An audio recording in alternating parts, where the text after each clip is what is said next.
Well, as you can see, I am a very pregnant mama. I am 39 weeks and 2 days at the time of filming this, and I am nothing if not a procrastinator. What can I say?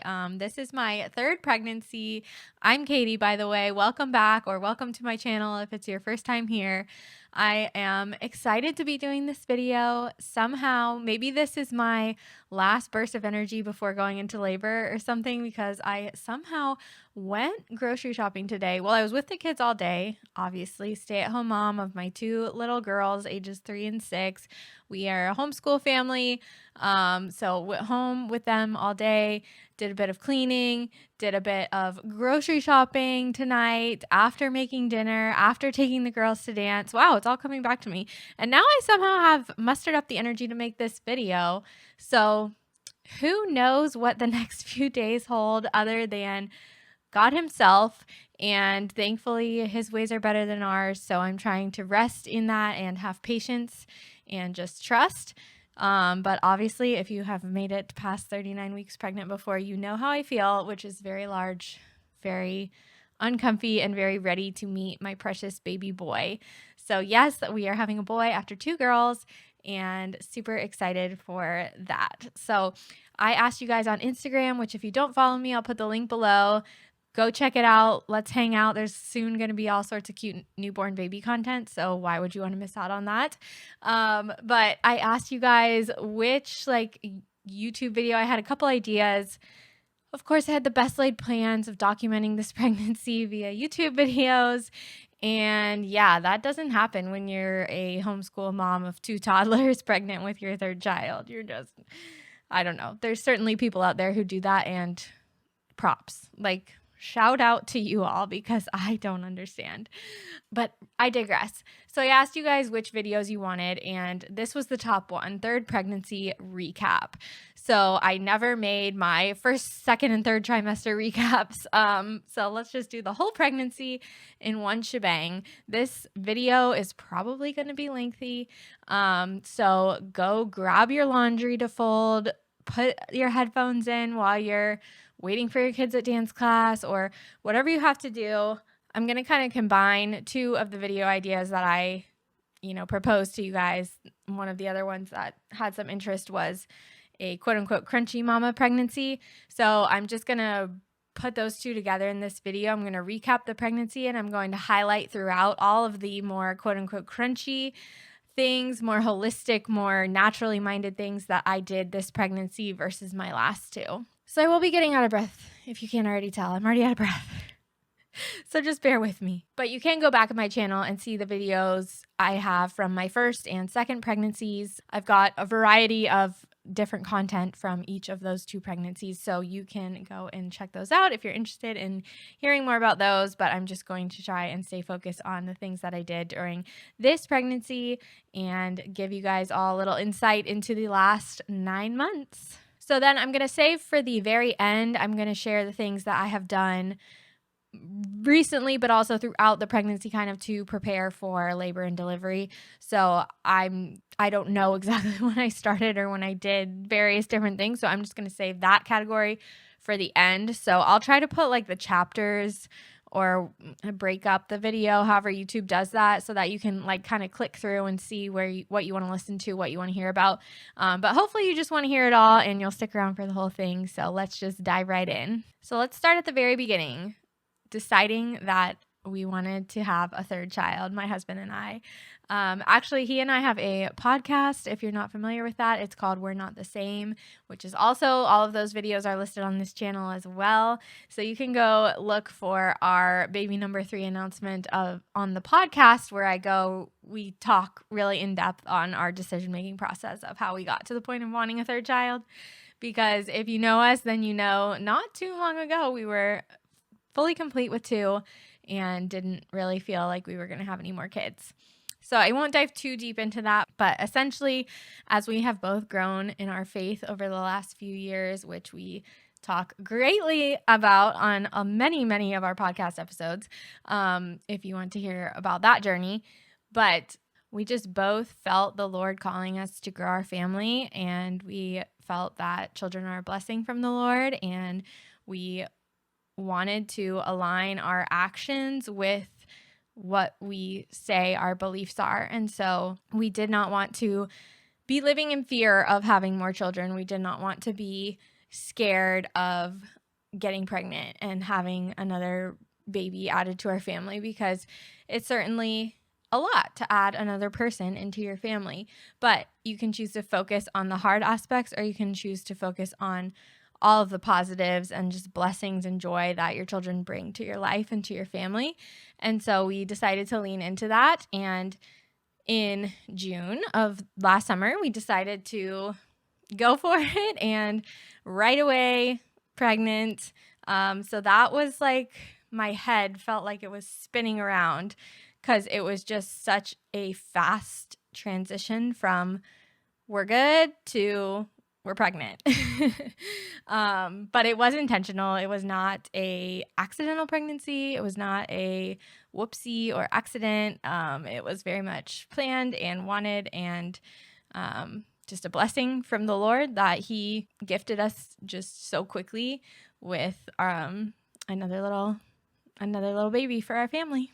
One of the things I did not change this pregnancy is being an obsessive early tester. So I actually took several tests way before there was ever a chance of them showing up positive.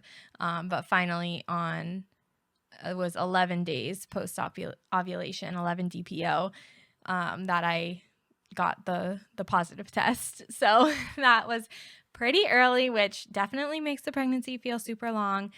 Finding out last June, and now here we are at the end of February. It's like, wow, I've really been pregnant for a long time. So I do have a video. That's like the one, I think, pregnancy video I've done this time around, is the like finding out we're pregnant. So you can go back and watch that video if you would like. So the first change I made, which actually I should have said this before I talked about getting positive pregnancy tests, because as soon as we decided that we were going to start trying, I started taking a prenatal vitamin, and we're big into health and supplements and all those things. So I wasn't too concerned that I didn't start like 6 months in advance or anything, because I was actually in the best health and shape of my life prior to getting pregnant, which I think made a huge difference this pregnancy. But once we decided, yes, we're going to move forward with trying to get pregnant, I started researching prenatal vitamins and found ultimately the best one for me, which is the Ancient Nutrition prenatal vitamin. It is based in traditional Chinese medicine, so I really liked that. It has beef liver in it. It has bone broths in it. It has just a lot of those key nutrients that are missing from various other prenatals, and what it doesn't have is all the additives and dyes and just crazy stuff like, why is this in a vitamin?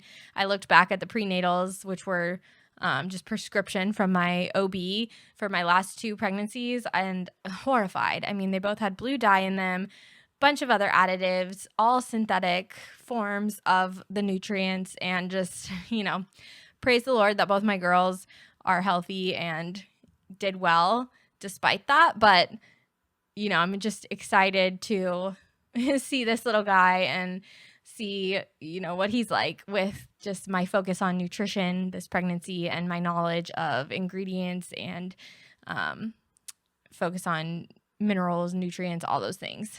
So I get a lot of questions about this, so I'm going to go pretty in depth on what I've done. So if you're not interested, you can just skip ahead. But like I said, the Ancient Nutrition brand prenatal vitamins, and along with that, I take a separate DHA, DEA, like soft gel, fish oil, basically. And so those 2 things combined are like my daily, every single day without fail, prenatal vitamin. And those have worked well for me. I feel like the fish oil one has given me some heartburn at times if I take it on like not a full enough stomach. So make sure, you're really full, have a real hearty meal before you take these. And that has, solved those heartburn issues for me. I have other heartburn issues, but I'll get to that later. If you have followed me for any amount of time, you know that I take beef liver capsules, big proponent of those. So I continued to take those kind of more randomly because, like I said, my prenatal had that in there. So I didn't want to be taking the full dose of beef liver in addition to that every single day. So I kind of spaced it out, or on days where I needed a little bit more of an energy boost, I would take that kind of more at lunchtime. And along with that, vitamin C, because the vitamin C helps with the vitamin A from the beef liver getting absorbed. And the other one that I take daily is magnesium. Magnesium has literally been a game changer for this pregnancy. It helps with constipation, it helps with sleep, it helps with leg cramps, it helps with restless legs. There's the meme out there that's like, I got 99 problems and magnesium solved 98 of them. So a huge proponent of magnesium, and I can link all of these things below for you guys so you can easily see them. There's a bazillion magnesium supplements out there, and I will share the exact one that I use with you so that you can check it out for yourself if that is what you are interested in doing. Okay, so back into story mode. So one of the other big changes that I wanted to make with this pregnancy was that I did not want to have an ultrasound before 10 to 12 weeks. Studies have shown that ultrasounds are not completely risk-free, and there's a lot of speculation. Obviously, it's really hard, especially when you're talking about pregnancy, to nail down the effects of things, right? Because there's the moral issue of testing on pregnant women and babies. So there's not a lot of, studies out there to begin with. And then you also just have so many factors going into a pregnancy and a mother and a child, and the way that it all works together, and the father's, contribution to creating the child. And it's just really hard to nail down the exact effects of different things. So that's why there's so much controversy when it comes to something like an ultrasound. Obviously, with both of my girls, I had like all the ultrasounds, and so far so good, praise the Lord.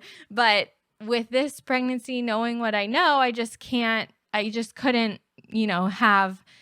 wanted to really reduce the number of ultrasounds that I had this pregnancy, basically. And so I did not want to have one before 10 to 12 weeks, because that is when your baby is at a very vulnerable stage of development, and the very core, the very cellular level of your child is developing in those early weeks. And so exposing them to even the very low amounts, supposedly, of radiation that are in an ultrasound is just not something that I was interested in doing. So I was waiting. I feel like for a lot of women, it would be hard to wait 12 weeks to hear that heartbeat, to see that heartbeat on the screen. Because that's obviously your biggest fear in those early weeks. But for me, I had the peace of the Lord. I really had just full trust that, he had blessed us with this baby, and everything was fine. And one of the mindset shifts that I made for this and a lot of parts of this pregnancy is that seeing the ultrasound is not going to change what's happening inside my body. So like seeing the heartbeat on the screen is not going to determine whether or not the baby had a heartbeat in those early days where you're worried about that and finding out about that. So as you transition from the stereotypical medical model into more of a holistic mindset, more of a natural way of thinking, those are the type of roadblocks that you might come across of like, oh, well, I need to go to the doctor because I need to see if this baby has a heartbeat. Well, the baby is going to have a heartbeat or not, regardless of whether you see it or hear it.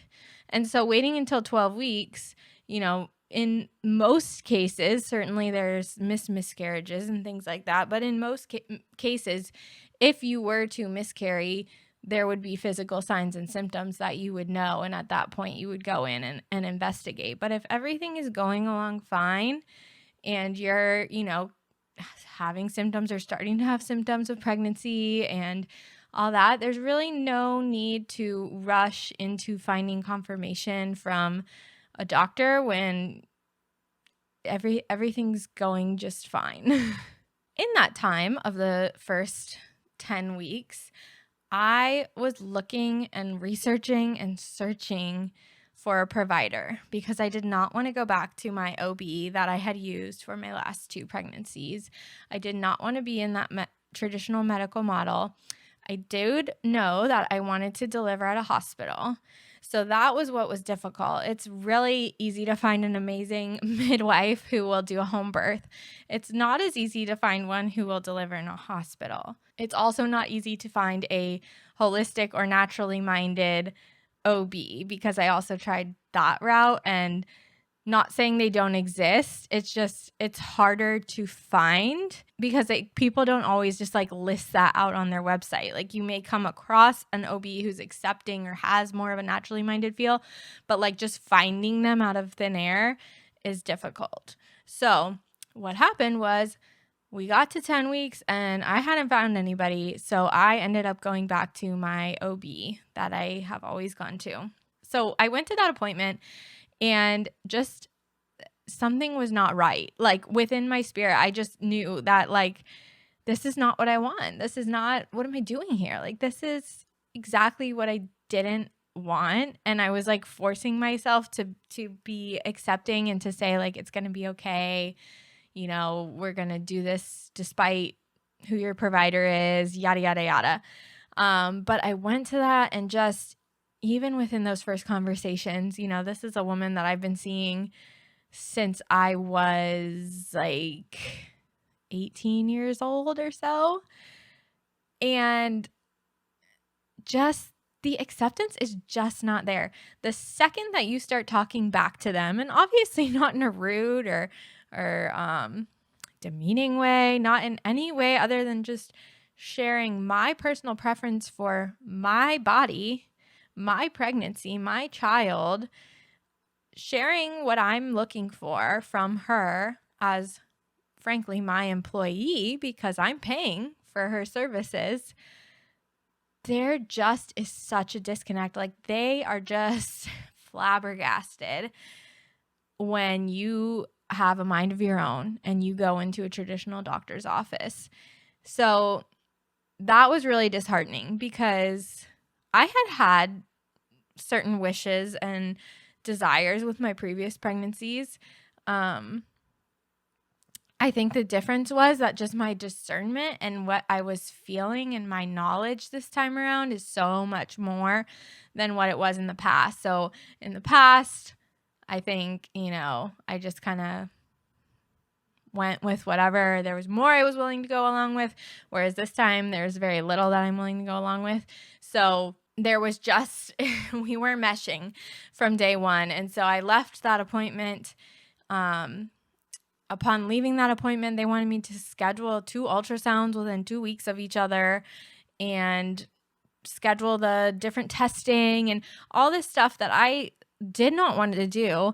And I just left there and I was like, I cannot go back there. I won't do it. I can't. Like the stress of going into that office, you know, how often you have to go when you're pregnant. Like I just can't do it. That's not healthy and it's not right. And I'm not going to go back there. So between then, that was 10 weeks and 12 weeks, I talked to friends, talked to friends of friends, talked to different people, really put myself out there, like had a long phone conversation with a lady that I don't know at all, but was really sweet to be able to help me out and point me in the right direction, and actually ended up pointing me toward a midwife who delivers at a hospital nearby us and also does home births, which showed me that she understands physiological birth if she does home births.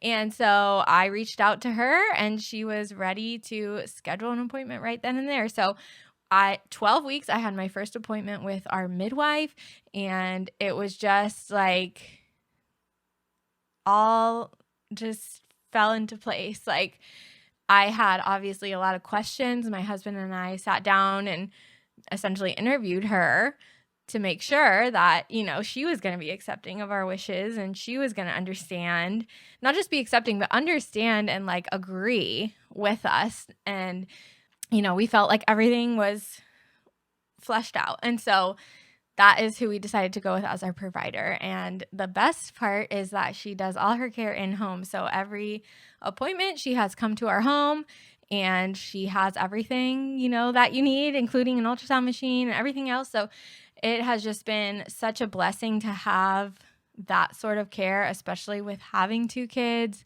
especially with, she's been able to come on the days that my husband works from home so that he's been able to attend the appointments as well. And it just is amazing, like what God will do when you just ask him, just ask him to point you in the right direction and he'll do it. So when I had my first appointment with the midwife at 12 weeks, she did an ultrasound and we were able to see baby, see the heartbeat, and then she had the Doppler. We heard the heartbeat and everything was just great. And we just felt so excited and honestly in disbelief that there was really a baby in there. That just really blew my mind. Like, even though I was already 12 weeks pregnant, I still hadn't wrapped my head around the fact that we were going to have another baby. Which brings me to another thing about my first trimester, which was that I had all the usual symptoms, nothing to the extreme, but I had still fatigue. I had bloating and cramping. I had some nausea. I had just the mood swings, like all the things that you would expect out of a first trimester. But like I said, nothing to the extreme. And overall, like I could not complain about my first trimester. It really was great. And I attribute that greatly to the focus I had on nutrition, eating enough protein, and just really, honestly, protein, like protein, especially in that first trimester is going to help resolve a lot of your symptoms. Even though you may not feel like eating protein, eat it anyways, and it's going to help you. But from the emotional aspect, I will be honest, like the first trimester and even part of the second trimester, there were a lot of nights that I was just crying going to bed because I was like so exhausted and overwhelmed from my day with my kids. And there would just be days where I was like, what have we done? Honestly. And so that, like, I feel terrible saying that. And I feel so differently now at this point. But at that time, because like I said, we went from our family is complete to pregnant, like so fast that my head was still spinning, I think. And just trying to do things differently, trying to do things right.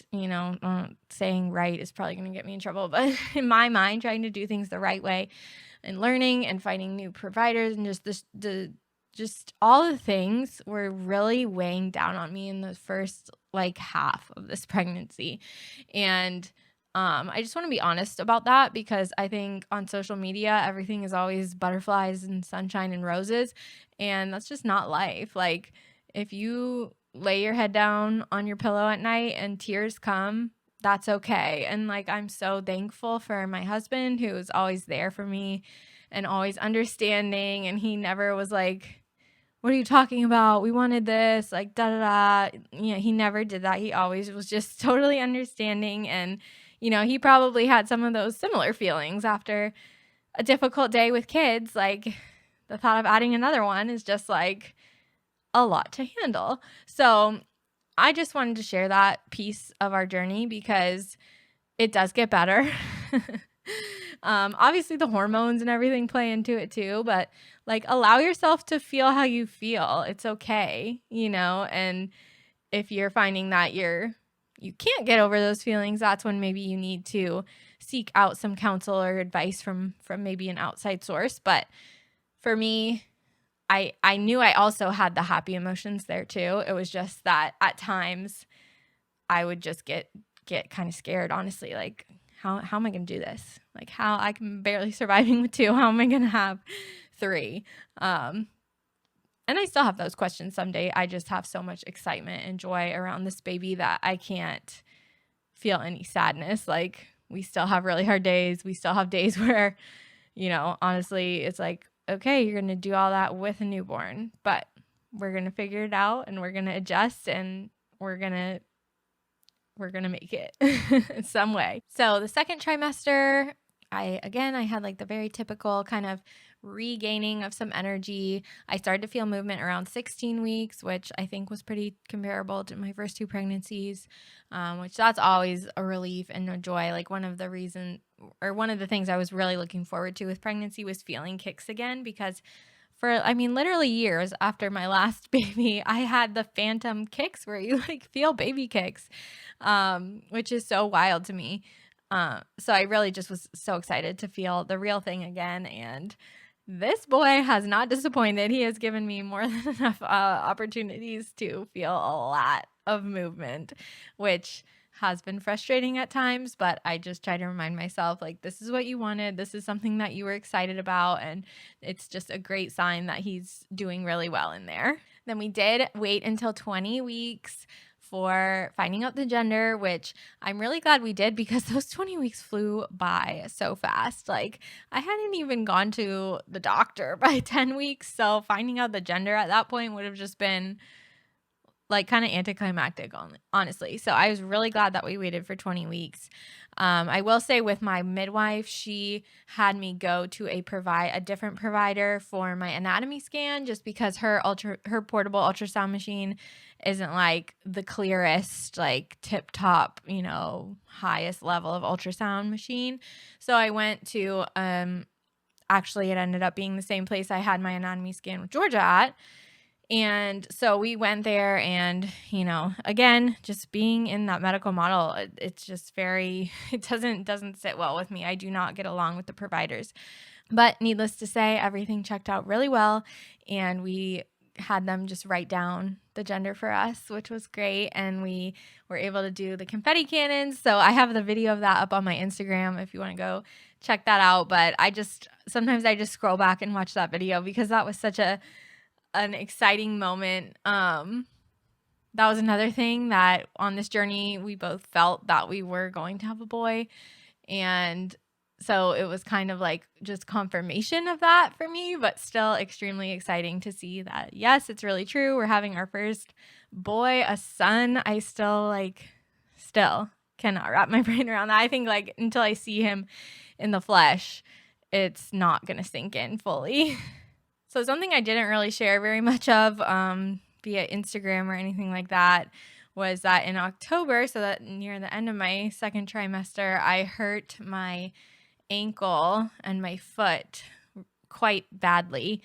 I actually fell down, took a tumble getting out of bed one day, and just kind of wrecked my foot. I wasn't able to walk for several days, like at all. I had to use a walker and not put any weight on my foot. And then after that, after going to see some doctors, and again, my favorite thing, going to see these medical professionals who, of course, the first appointment lead you astray, and then you come back worse off than you were before, and then they give you different advice. And anyways, it was a long journey.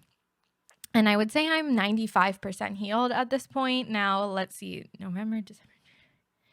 We're going on 4 months of this injury. And obviously being pregnant and you're dealing with like ligaments and tendons and things like that are all super loose and from the hormones and relaxin and all those things. I knew it was going to be taking a while to heal, but I never ever expected to like still be having some pain at times from this injury. So that put a huge damper on, like, not my pregnancy, just my life. It put a damper on my life. And so it was like when people would ask me, oh, how's the pregnancy going? It's like, well, the pregnancy is honestly hardly even on my mind because I'm dealing with this significant change to my life as, again, a busy mom with 2 toddlers at home. Or I guess my 6-year-old's not really a toddler anymore, but I still think of her that way. But you're home with 2 kids every day. And thankfully, I have a lot of help from my mom because I do not know what I would have done without her. Like, seriously, I mean, my husband would have had to just take off work because I couldn't walk. I literally couldn't walk. So that makes it challenging to mother, obviously, and care for a home and grocery shop and, get snacks 10 times a day and fill up water cups. And I will say the silver lining to that whole experience with that injury was that I realized my value and I realized how much I do as a mom and how much my absence impacts my family. And so I think that was a good lesson for me, but I wish that I could have learned that lesson somehow other than like a 4-month plus injury. But obviously, I've been walking around and getting around okay for a while now.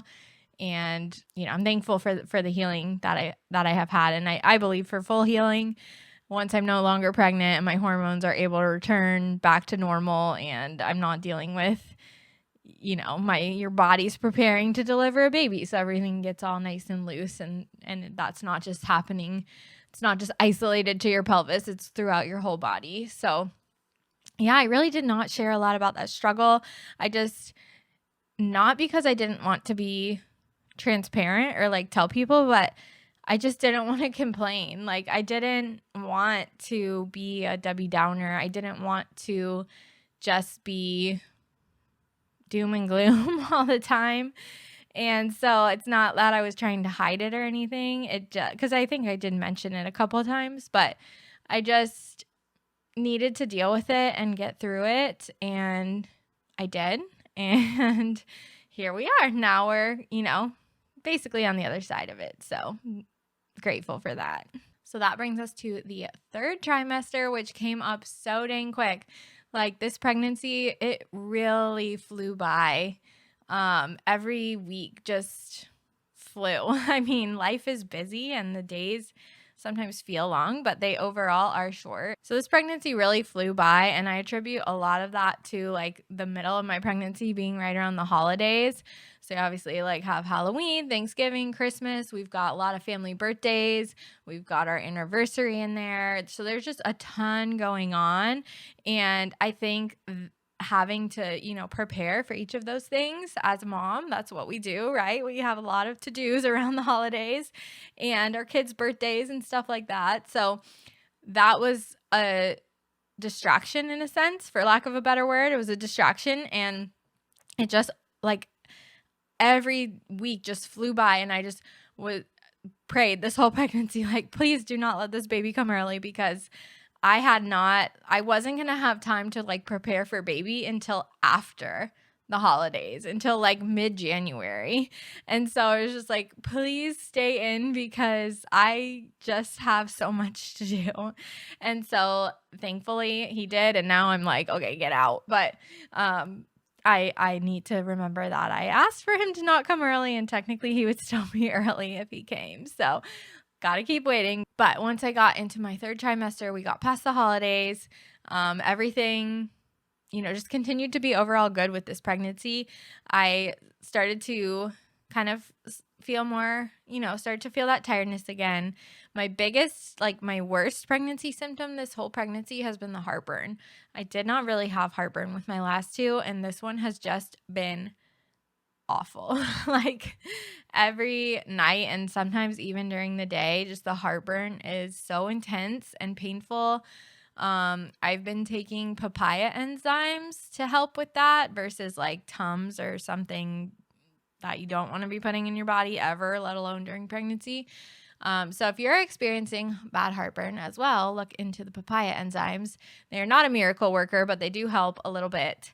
So yeah, you'll find me just kind of sleeping, sitting up in my bed because the heartburn is wild. So some other symptoms that I've had during the 3rd trimester are sciatica pain, which I had really bad with my 2nd pregnancy, and thankfully it didn't kick in until the 3rd trimester this time. And even more gratefully, the last few weeks, I have not had the severe sciatica pain. I've had aches and pains, but not specifically that just killer sciatica pain. And I'm just so grateful for that. I also experienced Braxton Hicks' pregnancy, which I did not have in any kind of extreme way with my last 2. I don't think I did at all with my first, and then barely maybe with my 2nd. But this time around, I've had a lot. Like there was one night in particular that I was like, he might be coming. But then, they fizzle out and things like that. So obviously it was nothing, but yeah, Braxton Hicks, not too fun, not a fan, but hopefully, they've helped to prepare me for the real deal in some way, shape, or form. But yeah, like I said, after the holidays is really when I kicked into high gear of nesting, I guess you could say, which for us this time around was like pretty much touching everything in the whole house, because it's been 4 years since we've had a baby in this house, and there was just a lot to do, including transitioning our youngest to a big girl bed and transitioning our girls to sharing a room so that we would have a nursery again, and just moving stuff around, getting rid of a lot of things, getting a lot of new things, baby things, different storage things. We had several trips to IKEA, and all that. So it has just been a lot. I've had a running to-do list for months now, it feels like, that every time I check one thing off, I add 2 things to it. And, I've been able to just continue to chip away at that. Like, I highly recommend writing a list because, number 1, pregnancy brain. And number 2, then you can, if you have time, you can like look at your list and be like, okay, what needs to get done? Because it's so easy to just be like, oh, I'm going to rest, or I'm going to watch a show or whatever. And then the time goes by and nothing gets done. So the lists have been a lifesaver. So I did end up having 2 more ultrasounds this pregnancy. At 28 and 35 weeks, I had a growth ultrasound, basically just to check on baby's growth and see how he's doing in there. And I felt comfortable with those.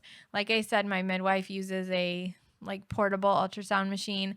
I don't know that is like less intense than the ones at the doctor's office, but that's what my gut says.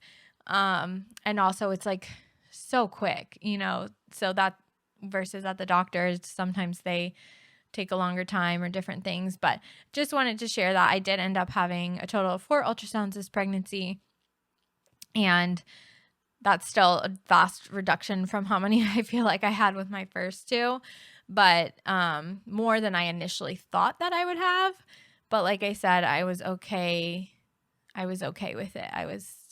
It felt like the right thing for me to do. And so if you're like me and you're like going down a new path, just trust your gut, like trust your instinct of if something feels right or something feels wrong. God gave us that intuition for a reason. And so lean into it, trust it.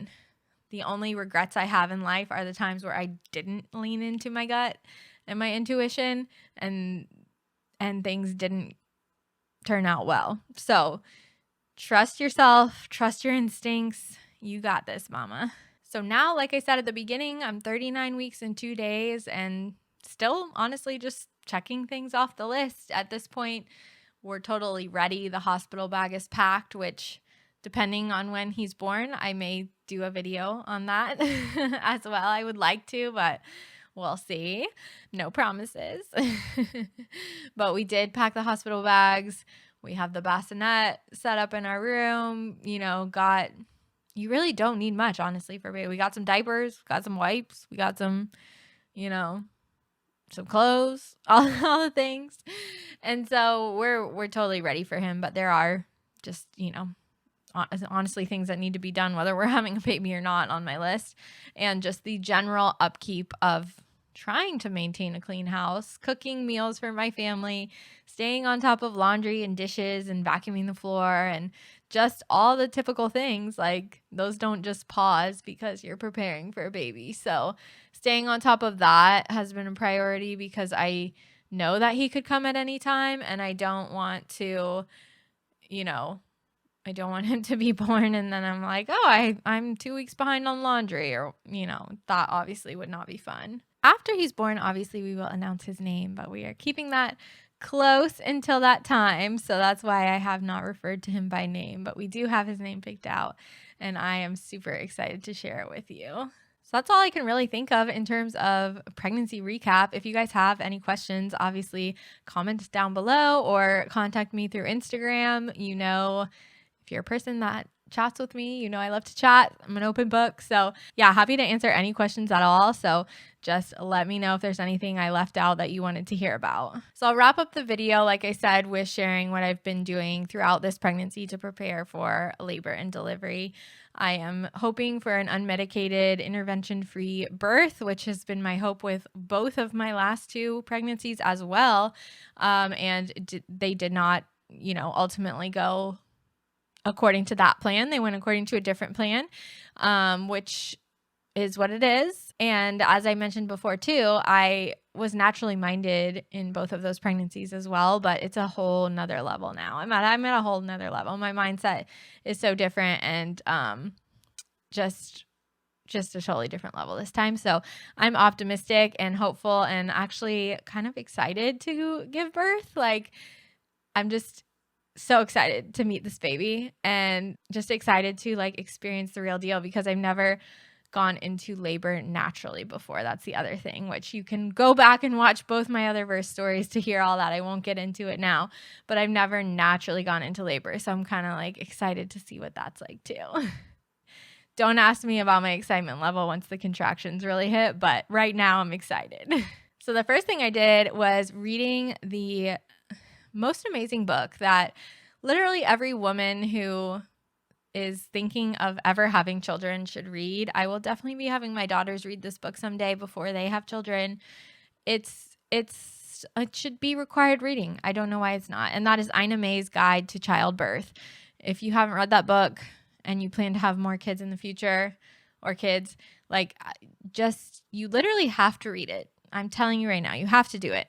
It will change everything for you. I made Brian read it as well, because as I was learning all the things, I was like, he needs to know this too, because he's my support person for labor and delivery. And, if I know it, that's one thing, but we got to be a team here. So he was super accepting of that, super happy to read it.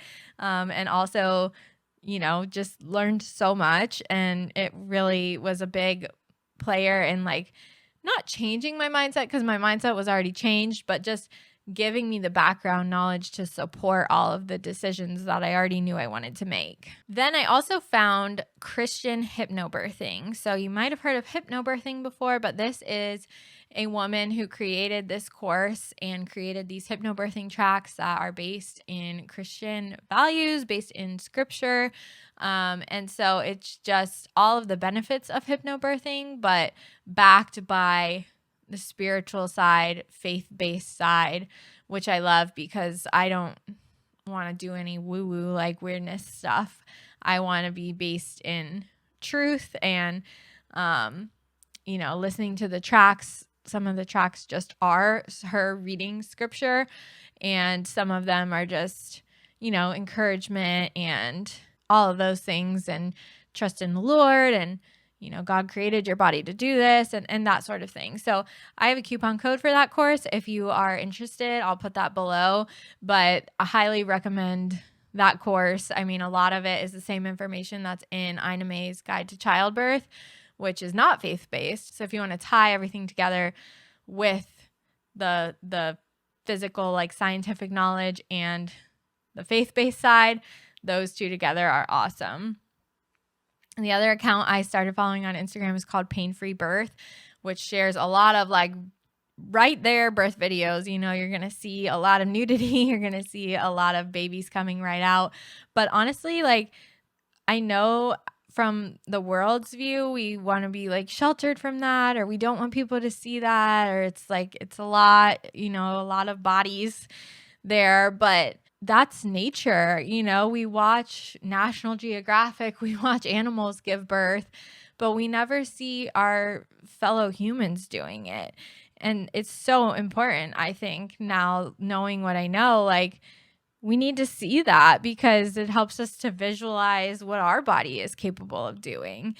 So there's some days that I'm just I don't want to see that right now, and I scroll by. But overall, I've watched a ton of videos and just in awe of God's design, in awe of the power of women. The things that we will do for our children is just truly unbelievable. But some incredible birth stories on there. So highly recommend checking that out. The lady that runs that account also has a course, Pain Free Birth, but I didn't go that route this time. I feel like I have everything I need through my other resources, but I'm sure that course is amazing. So maybe you want to go that route instead of the Christian hypnobirthing or any other birth course that you might be considering taking. Just know that those resources are out there. I've also enjoyed watching the birth stories, but I've also enjoyed listening to birth stories. There's a lot of podcasts out there of birth stories, and just hearing other women tell their experiences. Like, if you're gonna, buy a pair of shoes on Amazon, you look at the reviews, right, to see other people's experiences. So if we're doing that on just the basis of buying a kitchen utensil or a pair of shoes, like, why shouldn't we do that when we're talking about giving birth, bringing human life into the world? I love hearing birth stories, and I think it's so awesome to, just hear what other people go through. And even my own 2 births I've had, and I'm sure this one as well, they're all so different and unique. So just getting to hear from other people is always, I just love it. It's so awesome. Then in the last few weeks, I've been sitting on my birth ball, yoga ball, whatever you want to call it, the big, huge, bouncy ball, sitting on that, doing like the different hip motions and stuff. I've done some of the spinning baby exercises. I've done exercises from what's called the Miles circuit that you can look up.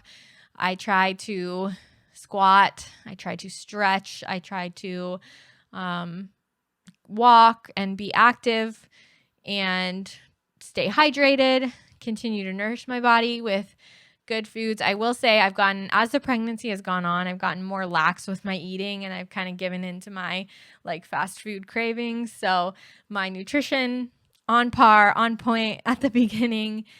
Now I give myself a B- with my nutrition. Obviously it's still a focus for me, but I do let some Chick-fil-A and McDonald's get into the mix because, let's be honest, life is too short to just deprive yourself for 9 straight months. So that's that. And your girl loves some cookies too. So that is that. But I think that pretty much wraps it up. I think this video is long enough already, so I won't drag it out any longer. If you made it through, thank you so much for listening. I hope that there was some nugget of information in here that was helpful, or at least interesting or entertaining for you to hear. And like I said, ask away if there's anything else you wanted to know. I'm an open book, and I can't wait to create the post-birth video. I can't wait to share the birth story. I can't wait to share his name. I can't wait to meet him and see his sweet little face. So I just would covet your prayers. If you don't mind just sending some up for me and baby as we go through these last few days of pregnancy. I can't believe we're here already. But thank you guys so much for listening. I know I'll love looking back on this video someday. So even though editing it and all that is going to be just a chore, I know my future self will thank me. So I hope you enjoyed it too, and I'll see you in the next one. Bye, guys.